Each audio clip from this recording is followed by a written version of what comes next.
Welcome to the Airport Road podcast presented by Tonique Media and sponsored by Avid Apparel. Um, my name is Kate Guerrero. I am joined here with my host, culture writer Malambo, and a political writer, Stepan. So let's fucking jump into it. All right, let's talk about what's relevant. A thing that we haven't talked about on the podcast before already, the vaccine. Stepan, you want to lead off the discussion? Yeah, if I think if you were living under a rock and haven't heard of it, we have two companies who have some pretty promising vaccines, and I think like 2 weeks ago, I think is when they announced it, and they're talking about like 90% efficiency. I think one of the biggest questions, because there's a difference between having a vaccine and mass vaccination, right? Like anti-vaxxers are, um, you know, not insignificant portions of this country. So the question is that I'm interested in, from hearing from you guys, is would you get it? Well, I think personally, I was gonna just say it's crazy to me that if a vaccine even came out, 45% of surveyed American adults doubt vaccine safety at all. So like that's that's just like if we're gonna talk about like the problems they're having now, like that statistic alone, like we're using a dirty word to some people. Vaccine, vaccinate my child? How dare you? No, yeah, we have a whole bunch if of. If he's gonna cough his lung out, he's gonna do it in the safety of my home. Right. No, for sure. We still have the whole anti-vaxxer movement, which is like crazy. They disagree with flu vaccines or any kind of vaccines that you receive once you're, a child and stuff like that. But I think personally, if I had the opportunity to get the vaccine and be like kind of a guinea pig, I would totally do it. Like, I see no problem with it. You'd be a guinea pig? Yeah, man. I'd be like, dude, shoot me up, dog. Shoot me up with that good shit. Give me all that medication. Right, oh, that pig cells? Oh yeah, baby. You're right there. 100%. You're right in the veins, baby. Yeah, what about you? So, here's my question though. Who is that, 45? That's a big block of Americans. Like what, if we had to draw like a Venn diagram, like who are these people? Where are they fitting into? Are they, conspiracy theorists? Are they, your average, middle class, like urban person? Like, who are these people? That's what I'm wondering. No, that is the real question, because like I feel like the real big problem with like it's a problem with like polling and even like most survey results, that the type of people who do the polling like nowadays are gonna, it's just really just inherent in the way we really have our communication systems, or I guess how people are so used to them now, that if somebody's answering their phone call, like a phone call out of nowhere, I'm sorry, and like spouting their views, it's probably could be somebody more left leaning, because somebody on the right doesn't have to wait for a phone call to let people know what they think about certain things, yada yada yada. That's why polls were moved by Biden with Hillary Clinton, but Trump ended up winning in 2016. Like how polling is done is just so absolutely archaic. Like even in that 45% like study I was talking about, it was it's a survey sample of 2,000 American adults in I don't know which county. Then I'm gonna have to assume it's online just for ease of access. And when you even think about that, I guess it's a privileged view, which I don't know if that's worse or better. The bourgeoisie is just slowly wanting to kill themselves by thinking the anti-vaxxer movement is something that actually helps them out, or I know the people who are in charge are actually that dumb. That's kind of scary. Yeah. I mean, I feel like the anti-vaxxer movement and people like that who disagree with that, like I don't want to say and assume who it is, but I have a pretty good idea of who it might be. Conspiracy. Say it out loud. Honestly, this is just me. This is what I think. I think it's like, kind of like, I guess people find themselves affiliated more with religion. People are more on the scale of the far right, stuff like that. Because you look at it, conservatives and Republicans, they want a government who doesn't exactly have to tell them what to do, right? They want little government involvement. Less intrusive. And if they have anybody Hey, telling isn't them Jim like, Carrey an anti-vaxxer? who? Jim Carrey, I don't know. the Really? mask. Yeah, no, I could have sworn I saw like a tweet about this.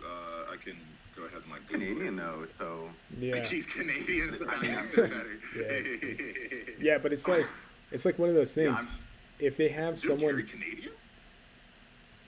yeah, he is, bro. What? wow, I didn't know that. Ew. No, But it's like one of those things. It's like just like the mask thing. If they have someone telling them like, "Hey, you have to do this," they're gonna be like, "No, it's my American right not to do that." You know what I mean? So I think it's like one of those ordeals where people don't like someone of a higher power telling them what to do, um, unless of course it was the big man himself. But that's a totally different thing.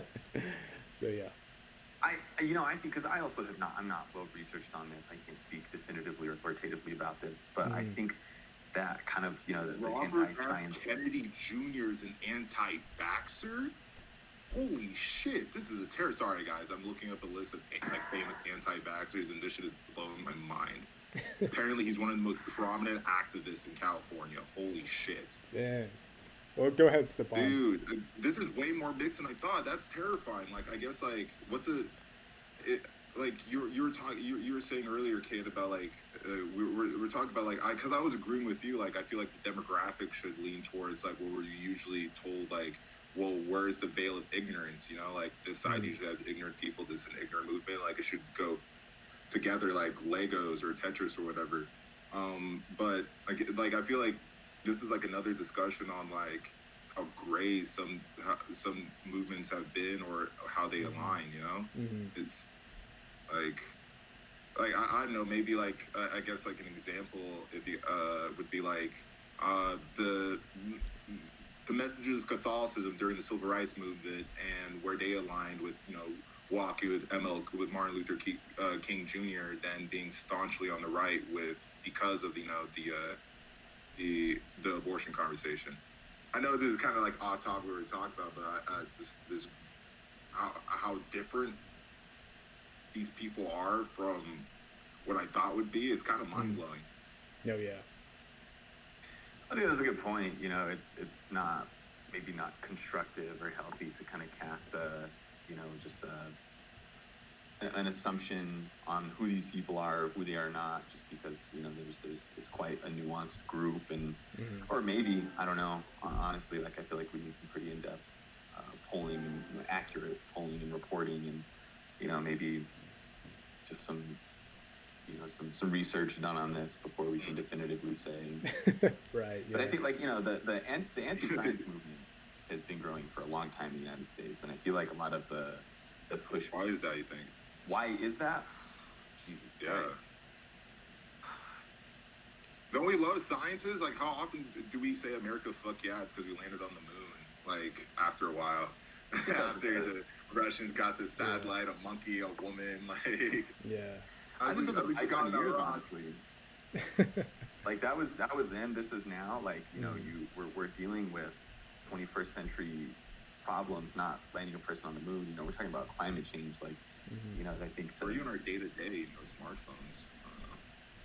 Yeah, right. But and I think the masks, like you mentioned earlier, Kate, like that's a big indication of like how much momentum this anti-science movement has, and if you have people at rallies saying to sack Fauci, and they're chanting this shit, it's like, man, this dude is like as bipartisan as you can get. He's sort of like this, clearly doesn't have a partisan agenda. But you want him gone just because he's kind of undermining what Trump is saying. Like these factions is kind of what I'm worried about. Yeah, I've heard a lot of conspiracy theories throughout this time, and I remember one guy telling me, he was like, "Why do you think Fauci is recommending and telling us to do all these things?" I was like, "Why?" He was like, "Because, man, he was a nerd in school, and he was a science geek, and now it's his time to shine." And now he's saying he can do all this stuff and just tell us what we have to do. I'm like, oh, for sure, dude. Like, that's crazy. I'm just like, oh, jeez. Yeah. But I mean, it's just, when you throw politics together on the right, you throw in religion as well. Um, and, I heard a good argument the other day. It's like, yeah, they have an anti-mask movement now, but those same anti-maskers are the ones who kind of want to defund Planned Parenthood, and they want women to not have access to that kind of. And obviously, we're not women, but this is kind of just like what I've seen in the news. It's like we want to tell them what to do with their bodies, but we can't have the government tell us what to do with our body. It's weird. It's just like a weird, cloudy Yeah. subject that you kind of like, you don't want to bring up, but you have to work your way around it. It's just like a hard topic to talk about. It's a pretty blatant hypocrisy, though, right? It's we can tell you what to do with your body or what not to do with it, but you Yeah. can't tell us. It's a very, and I think a lot of the stuff that I've seen online. Sorry about that, Stefan. No, you're good. I was just gonna say, like, a lot of people kind of say, oh, if you want to wear a mask, you can wear a mask, it's fine, but don't make me wear a mask. And like, it's really hard. Like, I think it's important not to conflate people who have those more mild views and those who are like, if you wear a mask, you're, a slave to the government or whatever. Like it's important to add nuance into these conversations and just to not, accuse these people in a blanket way of being a certain way. Malamba, what were you gonna say? Oh, I was just gonna say if you would think the anti-science movement is like anyway connected to just the vision of what the coastal elite is to a lot of people who really like push that movement. The idea that a coastal elite is that thoroughbred who did, I guess, what millennials were told to do. Be a doctor, be a lawyer, be an engineer. And now that sort of path in life has gone vilified. I don't know when, to a point that Dr. Fauci is the unequivocal representation of a coastal elite. And I feel like that's like my hypothesis of where a lot of that Fauci hate to the right seemed like justified because he was everything Fox News told him to hate for years. But to like go into like the anti-science movie and deeper, like the idea that like we're without science, where like I was kind of like whispering like that smartphone or smartphone technology sort of bit, that it's crazy to me that somebody like Zuckerberg doesn't get that same level of vilification, where I would say that his rise or like I would say even his rise is a huge indication of like real coastal elitism. Actually, there's plenty of like, it's crazy. Honestly, like the logical theory to a lot of people on the right, or even if somebody's a QAnon person, like even playing around with their conspiracy theories, I'm like, okay, so you believe a secret cabal of people rule the world. You're kind of close. Who would have the capital gain to be able to do that? You know what I mean? And it's crazy. Like we're talking like a Jeff Bezos type of character doesn't get like that the same like resounding like cry of cruelty versus like a Dr. Fauci, not the dude who's making his workers piss in a bottle in his warehouses. That went into a huge fucking tangent, but the anti-science movement is just like, it's full of contradictions. That's all it is. It really is. Man. So I think that's an important point that you mentioned. You bring up the geography, and that's so important because like if you think back, so this is from a Washington Post article that was released a couple days after the election, and this is when the counties were starting to, it was becoming clear who won in which counties. So in this last election, Biden won close to 500 counties, which account for 70% of the U.S. economy. Trump won 20, just about 30% of the economy. So, I mean, if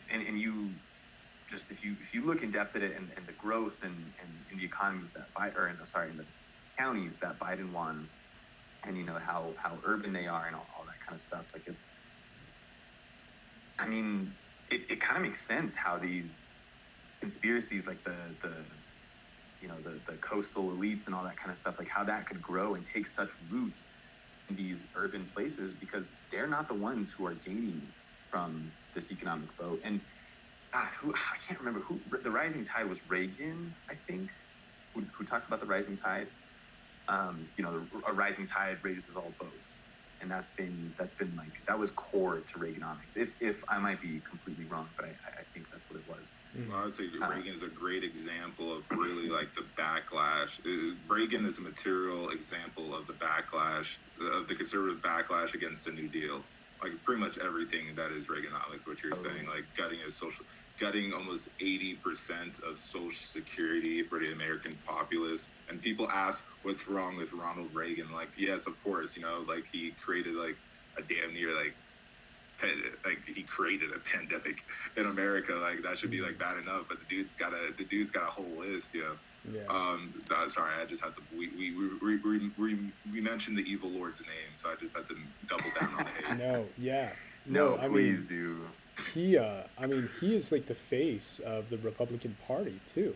People loved Ronald Reagan, man. Like, and that's the thing. It's like, why is this dude the symbolism for Republicans? I don't understand that. It's crazy. I think people should be. I honestly I think it's very apt that we even like mentioned his name, because when I think about comparisons our political history to what we can expect from a Joe Biden presidency, it's eerie to me how similar sure not party wise but policy wise how similar Joe Biden is seeming to Jimmy Carter, and what Jimmy Carter's rise led to a Ronald Reagan, essentially a smarter Trump who knows how to sell things that really hurt you without you even having to think about it. He could say it in a nice way. Like it's crazy to me that when people think of Ronald Reagan, they think tear down that wall, Mr. Gorbachev, at least, as if this fool was the single reason the East and the West came together in fucking Germany. It's all like it's the dirt. It's Obama's favorite word. It's all optics, and like it's the problem of really just living in a new sort of social society where image does kind of how people can interpret things does mean more than what it actually is. Like I'm sure the Green New Deal would have passed if it was called "Make America Great Again." Right. Yeah. Totally. So I want to correct it really quick, just for the record, since this is being published. It was Kennedy that said the rising tides thing. He was the one that kind of coined it. But still, I mean, what you're saying about Reaganism being a backlash to kind of like the social liberalism of Carter's administration, and I honestly, I'm terrified that in 2024 we're gonna have, or maybe 2028 even, just a more competent populist demagogue. Someone who can evoke such like raw emotional support, but who's also more competent and won't let their ego get in the way. Like that's dangerous. And we've talked about it before on the podcast, but like that is a nightmare situation for the U.S. because populism doesn't, once it arises, Do you think?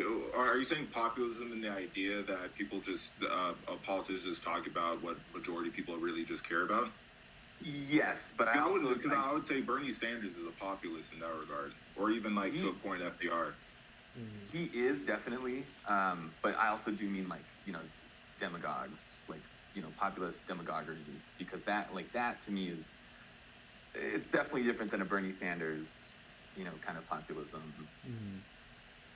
But just a technocratically proficient Trump would be horrifying. Right. I would say a technocrat. I could see that take. Of Trump being a technocrat. Like he really did understand like the whole. He was a reality TV show host. He knew exactly the importance of like how things look and how things could be interpreted, which is why he did Twitter so well. And it's just you're. I have that same sort of fear just because the failures of the Carter mission was honestly something that's when you were talking about. You want to talk about Joe Biden's all-female communication team, and I think a lot of the posturing of only giving value to actions based off the identity of others and not over their material action was the failure of the Carter campaign. Hey, Americans, we have to save more on oil. Just make sure, just wear a sweater inside is what Jimmy Carter is famously known of saying, and which caused him a lot of backlash. I understood the face of it. You know, we have to save our energy. Like, he put solar panels on the White House, famously removed by Ronald Reagan. But when he talks about that, he fails. It's also failing to mention like the material worth of why you're doing it. Like, what is our system doing? And it kills me right now that what we consider the leaders of the Democratic Party talk about our problems as if it's our problems and no responsibility of the government, which is why they lose a lot of people. We have so many non-voters. We have it's the message of Americans aren't wearing masks. That's why the pandemic is spreading. Like, no, why? Like, Americans are wearing masks, like, and going outside. That's why the virus is spreading. I'm like, it's that type of rhetoric is blaming that's our rhetoric is. I see it as punching down because it's blaming the people. But I think to myself, really, the better way to look at it is what is allowing them to go out in the first place? Like, why do they have to go out? It's because they have to fucking work. Because we live in a country that tells you, like, hey, if you don't work, you die. You know? Yeah. So if we had done kind of like a Jacinda Ardern in New Zealand, and had given people for what I think it's like 2-4 weeks, whatever it was, 80% of their salary, and all that kind of stuff. Like, I don't even know it was that much. Goddamn. I maybe it was less. Just spitballing here. No, that's sick. No, I think it was about similar to France, but go on, sorry. And hypothetically, like, imagine in March, Trump hits us with all right, every American is getting 80%. If you're on unemployment, you're getting, $600 a week or whatever. He would have won. Oh, absolutely, he would have won. I mean, in a heartbeat. In a heartbeat. But, like, would you see, in my opinion, or, in your opinion, would you see the same amount of, like, anti-science, anti-mask stuff? Because in that case, you're letting the government, provide for you. So does that turn you against the government if they say, hey, also, can you wear a mask? Like, we're going to give you all this money. You don't have to work. Can you also wear a mask? Like, would you? I think that's just a key feature of fascism you're talking about, because you saw when the checks did come out and Donald Trump famously wrote his name on it. You had people like tweeting like, "Oh, hey, if you hated Trump, don't cash that check." Like the fascists just know this game. As long as their boy in power is doing it, it's all fucking okay. Like, to them, they don't see the contradiction because it's always a power play. And I guess that's something I always have to watch out for. Like, don't get caught up with like, you said this, but you're doing this, because I guess that's the failure of our modern media. It's like pointing out things that, like, of course if you're playing a game and the other team is fouling, telling them they're fouling is going to make them stop if they're winning. Right. Yeah, I mean, it's just like one of those things where, there's so much hypocrisy in the United States. There's so much split opinions, and it's just it has put us in a situation where we're like stuck. Like, damn, like, what do I do?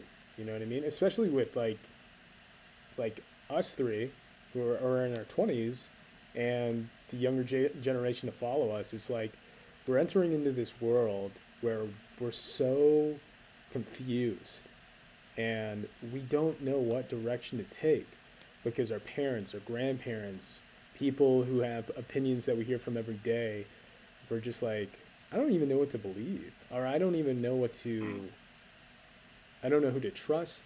I really just, like, it kind of makes you just kind of be like, fuck it, man, just work, I guess, work and just go about my day, I think within the last 4 years, the amount of the percent of Americans who can expect to make less than their parents has, officially reached the majority.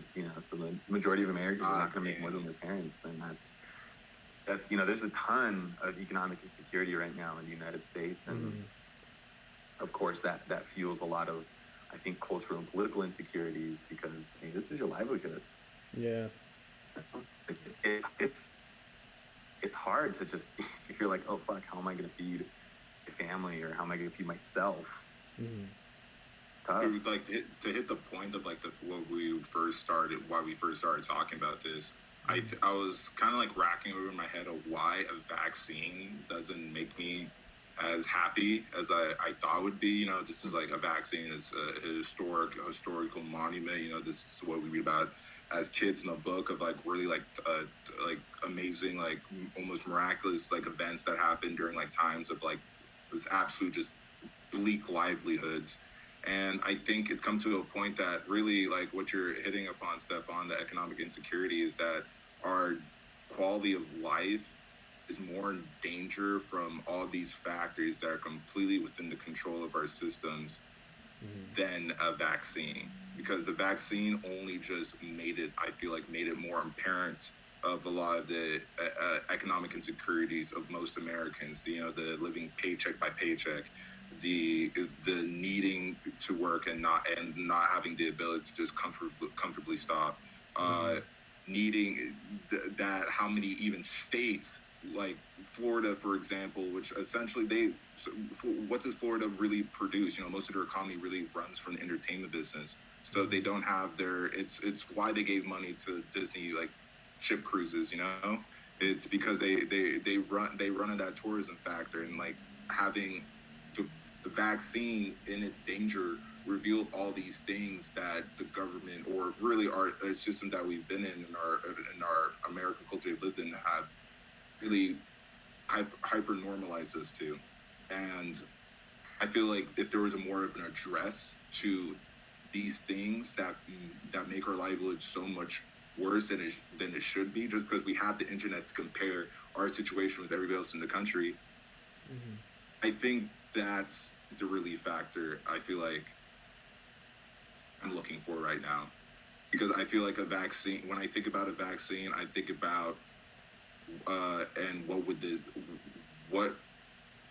this cure that made the vaccine such a problem? Because because if I even think about this, the type of like health infrastructure system that we live in right now, that the vaccine would come into, it's already hard enough getting a test. I think that's a good point. You know, like for me, I think the administration of the vaccine is going to.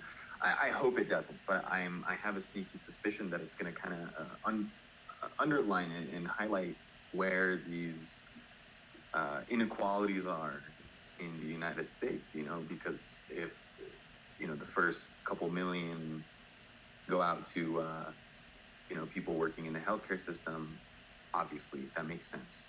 But then who's next? Who gets it? Is it essential workers?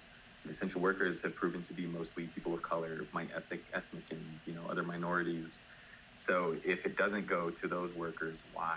Like who's going to decide this? Why doesn't it go to them? Why doesn't it go to these people who have been risking their lives? Is the vaccine made by a private corporation? It is, but one of them, through Moderna, is part of Operation Warp Speed. Pfizer's is not. They put up some of their own money to research and develop it, but Moderna's is.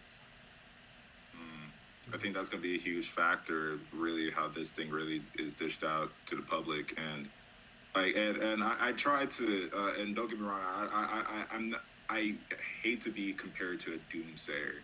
I like to say I'm like pragmatic, and I look at the patterns of things, and the pattern of thing usually reveal the future better than anything else, and that just drinking the cold water that we do live in.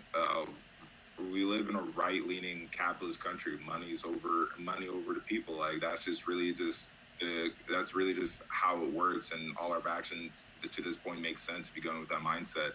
And I would be absolutely surprised if the vaccine wasn't kept behind some massive paywall. That will be a huge controversial point in the Biden administration. That's like when people ask me like, what do I predict would be like a huge failing? What's something that's gonna be a huge event in the Biden administration? And I think it's going to be the pricing of the vaccine.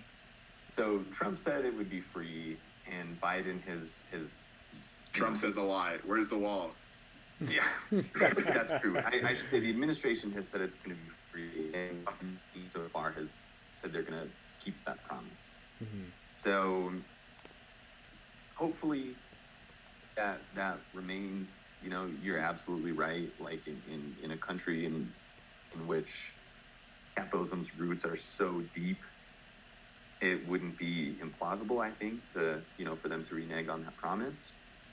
But I think it would be political suicide to be like, oh, by the way, you're going to have to pay for this. Right. And they can't afford that right now. Biden administration or upcoming Biden administration cannot afford that. If they're really kind of going to try to run on this platform of healing and diversity and inclusion, you're hitting a key point, though, Stefan, that I think, honestly, that's something like that made me think about what the huge ramification of the Trump administration was, and it was the idea of what is political suicide these days. What is it? The standards have been completely blown to like almost cosmic proportions. Right. Yeah. That really, as long as you just follow the optics of blueprint Trump left for pretty much every despot in the future, you can do whatever essentially the fuck you want as long as you double down. And I guess like a great example of that I think of is really that student debt conversation that happened for like a week and a half. Yeah. And then it went from a conversation of limiting all student debt to $10,000 if you do a bunch of paperwork. And it's only private federal. Or yeah. Yeah, I think you told me that. Yeah. What were you gonna say? I mean, it's like you're absolutely right. Like, what is political suicide? I mean, the guy also had a massive following. It's such a loyal gathering of people. So I think with Biden, it's totally different. He's going to be kind of walking on eggshells for these next 4 years because Trump rallied so many people and got so many people to buy. What's that? And will continue to. Yeah, exactly. Like, it's not going to stop. That Fox News stuff? Yeah, we're going to wait. I mean, it's probably going to be like 2 more years until we start seeing the slow decline of like Trump's following, But, if the next elections, the Republican Party knows what to go. They know how to approach it again. They're like, we just need that guy who's willing to just exactly double down and rile up all these people. So I don't know. It's going to be. They're still there. Jesus. Yeah, I mean, it's very true. Yeah, but we'll see. So I think to keep on the topic of political suicide, I think it's different. Like the right and the left are generally playing 2 different games because you have an open misogynist, open bigot, someone who told odious organization like the Proud Boys to stand back and stand by. Someone who just very clearly signals to certain groups in the United States that are kind of against equality and against progress and diversity and things like that. And he still has such fanatic support from so many people. If Biden and Kamala have been, Biden and Harris have been raked over the coals by so many factions on the left. And I think everybody kind of realized, they said, all right, this isn't necessarily a vote for Biden, it's a vote against Trump. And that's why I think a lot of people on the left kind of, had a pretty strong coalition and a clear majority of Americans who voted for him. But as soon as it was clear that he was, going to become the president-elect, there's a lot of, already there's a lot of fracturing and people saying, all right, I'm interested to hear, your thoughts, Malambo, on Biden, because obviously criticism is incredibly healthy, but I just don't think on the right, candidates face as much criticism, or Trump in particular doesn't. Because you have... sorry, go on, Stefan, keep going, my fault. I was just going to say, you have like the Lincoln Project, you have Never Trumpers, you have like Reagan Republicans who don't support Trump, but they're honestly a very small faction. Whereas you have like the Bernie Bros and people who support AOC and all that, and just they look at Biden and they're like, this dude is a centrist. We have settled for Biden. That's the movement. Exactly. Yeah. Exactly. Yeah. So I would fight against the terminology of settling for Biden, more the fact that we really just had an election once again where we weren't we weren't given a choice of somebody that actually like speaks about like people's day-to-day problems, like that just loops all around back to that economic anxiety. But like to answer your question, Stefan, on my thoughts about Biden, again, I'm not a doomsayer. I'm a pragmatic man, and people, and chalk it up to the sociology degree, so chalk it up to like my job in like social media, but people work on patterns. People don't stray too different from what they've done in the past or what they're usually interested in. It's not saying like the big kid can suddenly become yoked in the future. If all his idols are athletes, or for me, for example, you can only read so many Superman comics before you're like, okay, I want to look like Superman. I'm not saying that, but it's that same sort of fact that like that personality or that type of drive or work ethic is something you're going to see in a pattern sooner or later.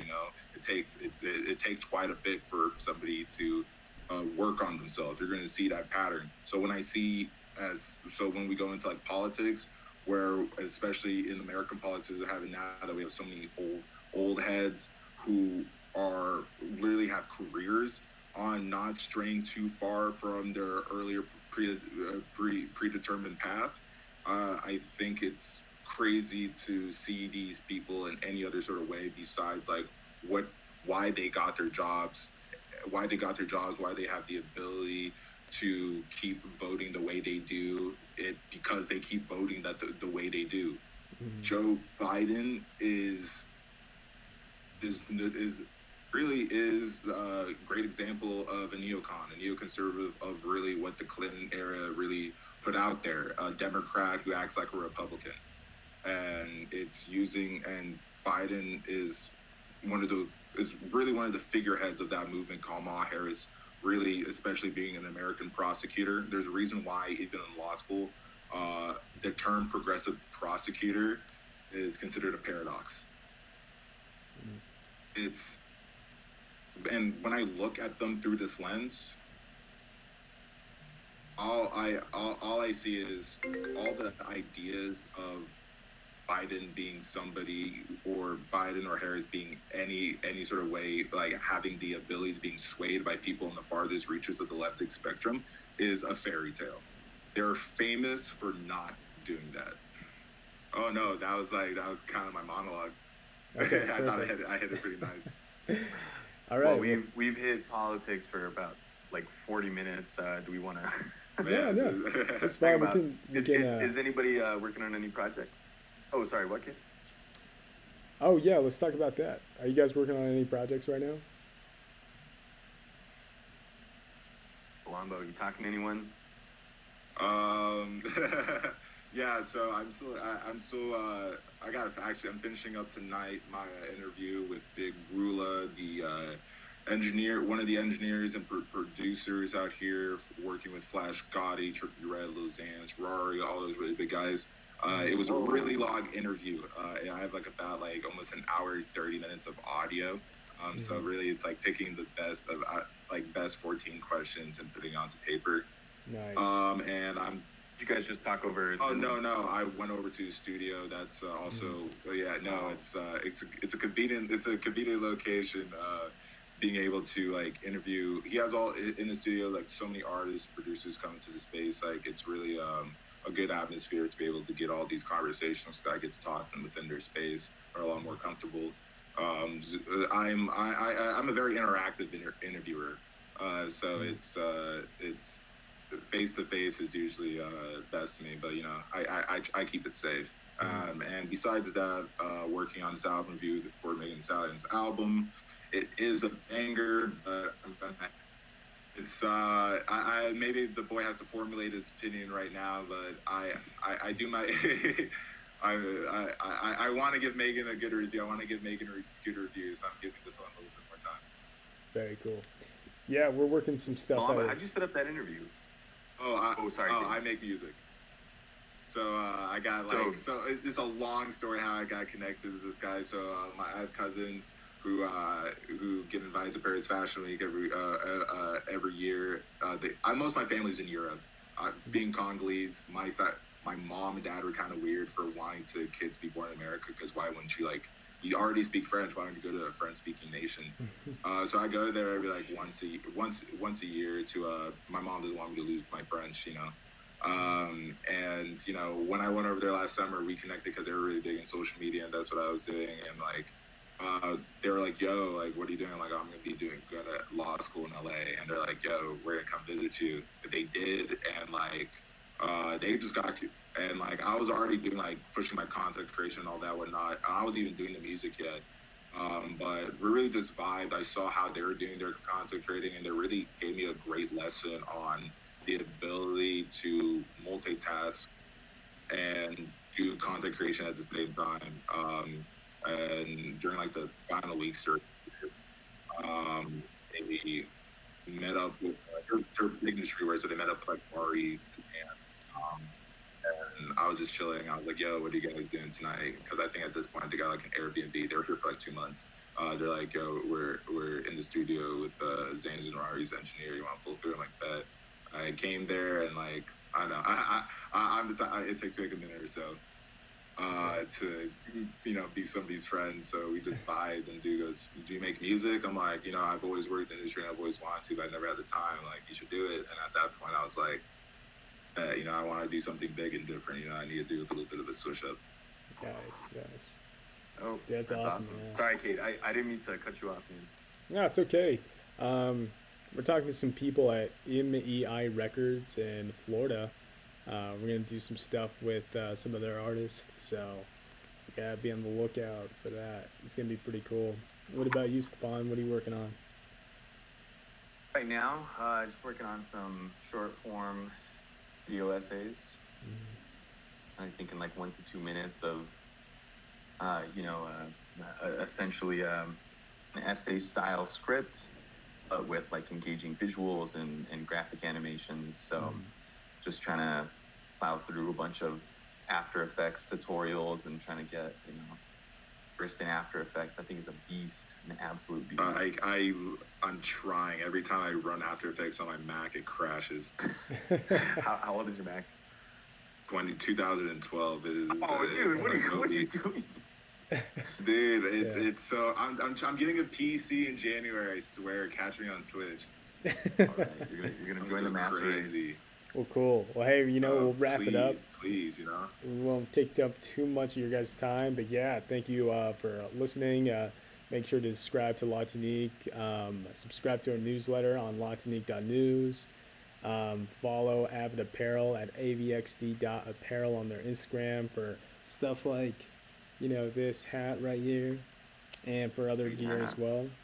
And yeah, thank you so much for watching, and tune in for the next one. We're out. So peace. Gang.